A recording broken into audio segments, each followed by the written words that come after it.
के जमीनिया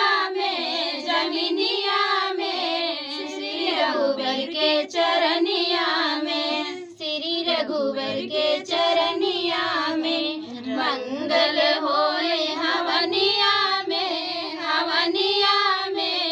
श्री रघुबर के चरनिया में, श्री रघुबर के चरनिया में। दूसरी हवनिया जनकपुर में होला, दूसरी हवनिया जनकपुर में होला, राजा जनक के जमीनिया में